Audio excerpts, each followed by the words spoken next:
E aí galera, tudo bem com vocês? Sejam muito bem-vindos ao meu canal e hoje iremos falar sobre o tema investimentos para iniciantes. Primeiramente, me sigam nas minhas redes sociais, Instagram, @jovens.investidores_, e no YouTube se inscrevam aqui no canal, porque eu vou trazer um conteúdo muito bom aqui para vocês, certo? Para começar, se vocês forem pesquisar sobre esse tema no YouTube, vocês vão perceber que tem muita gente falando sobre investimentos que na verdade não são bons, são investimentos ruins, inadequados para investidores iniciantes. Então, aqui eu vou trazer alguns exemplos desses investimentos ruins e do porquê eles têm algumas desvantagens, deixando claro que aqui não é uma recomendação de investimento, porém vou trazer desvantagens deles e vou trazer outras opções melhores para os investidores aí, principalmente investidores iniciantes, certo? Bom, se vocês forem perceber, muitos deles falam sobre ETFs. ETFs são Exchange Traded Funds, são fundos negociados em bolsa. Normalmente eles replicam um índice, como por exemplo o BOVA11. O BOVA11 é um ETF que replica o índice do Ibovespa. Aí já está a primeira desvantagem dele, porque o Ibovespa não é um bom índice. Se você fizer uma escolha ali com uma certa análise, você consegue montar uma carteira de ações que vão ter um desempenho muito melhor que o Ibovespa com certa facilidade. Porque o Ibovespa basicamente ele é composto por, digamos que um terço commodities, Vale e Petrobras, são empresas de grande valor de mercado aqui no Brasil. Outra parte no setor financeiro, os maiores bancos, né, Santander, Bradesco, Itaú, e fica um terço de outros setores. Então ele não é um índice difícil de ser batido, né? Outra desvantagem é que os ETFs aqui no Brasil eles não pagam dividendos. Ou seja, a única forma de você tiver lucro com eles é vendendo. E aí entra outra desvantagem, porque qualquer venda que você fizer neles com lucro, você tem que pagar 15% de imposto de renda na DARF. Outro exemplo também é o IVVB11 ou SPXI11. As desvantagens são as mesmas, não paga dividendo e se for vender para ter lucro, que é a única forma de ter, você vai pagar 15% de imposto de renda. Além de que esses ETFs, o IVVB11, ele replica o IVV, ele replica outro ETF. Então, ETF que replica outro ETF lá do exterior, que no caso eles replicam o índice do S&P 500, um índice composto pelas 500 maiores empresas dos Estados Unidos. O SPX ele replica o índice VOO, VOO, é um ETF também lá dos Estados Unidos, né, que replica o mesmo índice, o S&P 500. E nesse caso específico tem uma diversificação ineficiente, porque o investidor pensa: nossa, vou investir em VVB11 ou SPXI11 porque eu quero ter patrimônio exposto ao dólar, quero ter diversificação em outro país, em outra moeda. Porém, essa diversificação não é 100% real, porque você está comprando um ETF que replica outro ETF no exterior. É muito mais vantajoso você comprar diretamente o ETF no exterior através de uma corretora americana. Eu vou falar disso mais para frente. E aqui sobre fundos de investimento imobiliário, no caso Fund of Funds, né? Fundo de fundos. Como por exemplo o BCFF, que eu já vi muita gente falando bem dele, mas na verdade uma desvantagem de todos Fund of Funds, todos fundos de fundos, é a dupla taxa. Porque basicamente um fundo de fundos, ele é um fundo imobiliário que compra cotas de outros fundos imobiliários.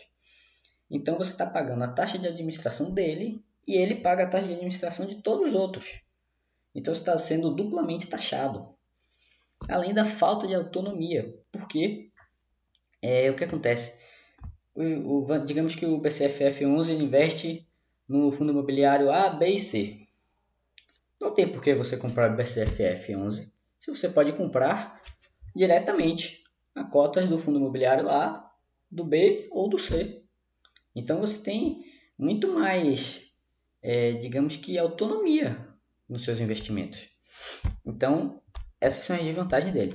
E aqui entramos nos melhores investimentos para iniciantes. Agora sim, que é ETFs nos Estados Unidos. Por quê? Como, por exemplo, o VOO, que eu falei anteriormente. Ele tem uma diversificação real.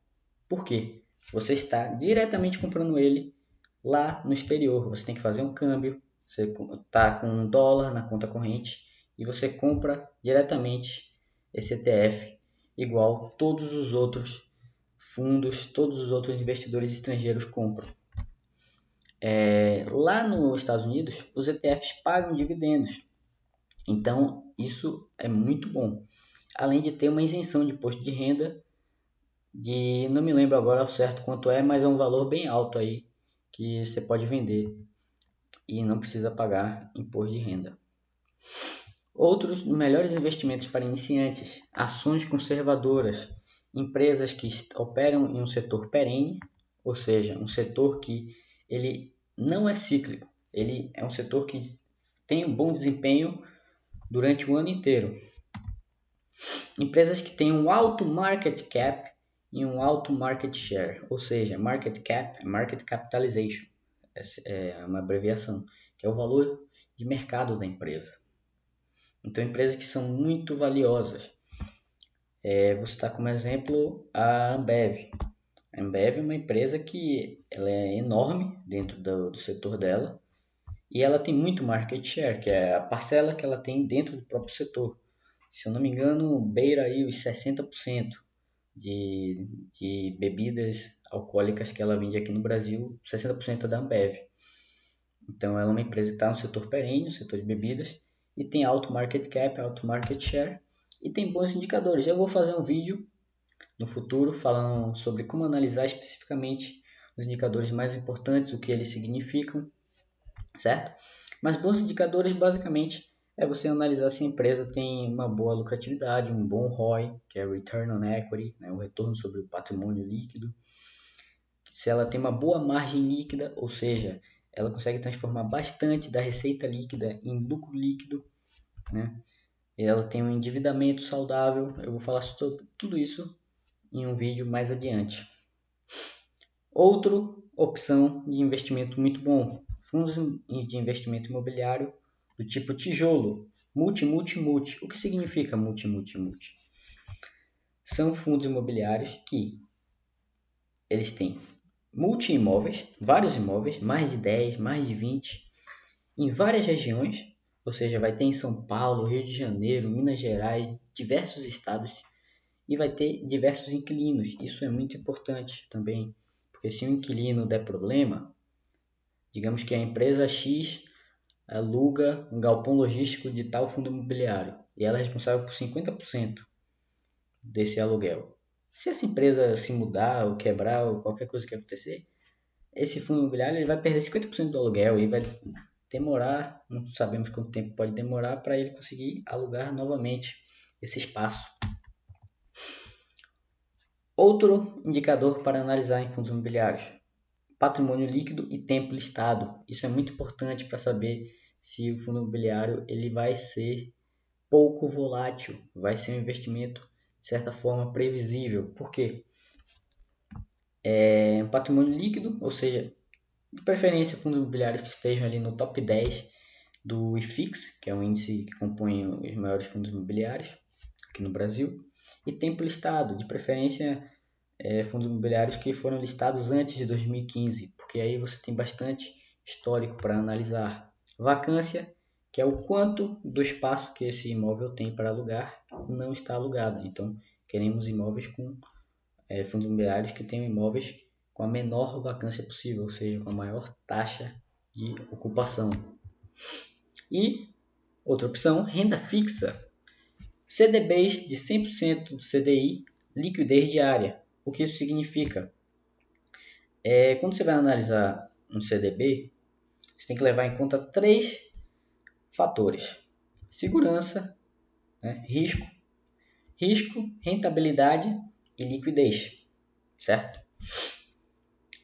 Para investimento para iniciantes, é bom, principalmente para quem está fazendo sua reserva de emergência, é importante que ele tenha liquidez diária, para você resgate ele e o dinheiro caia na conta no mesmo dia, na mesma hora. O fator rentabilidade, de preferência pelo menos 100% do CDI, que rende literalmente quase a taxa Selic, né, se não me engano 0,1% ao menos. E o risco que está atrelado ao seu emissor. Então, um CDB de um bancão, que tem um alto valor no mercado, vai ser diferente de um CDB de um banco digital aí que quase ninguém conhece, certo? Então, resumindo o vídeo, esses aqui são bons investimentos para iniciantes, ETFs nos Estados Unidos e aqui no Brasil, ações conservadoras, fundos imobiliários de tijolo, multi e renda fixa CDB 100%, que renda 100% do CDI com liquidez diária. E aqui investimentos ruins que tem muitas desvantagens. ETFs aqui no Brasil, BOVA11, IVVB11, SPXI11 e fundos imobiliários do tipo Fund of Funds, fundo de fundos. Certo, galera? Espero que vocês tenham gostado do vídeo e muito obrigado pela atenção. Até a próxima.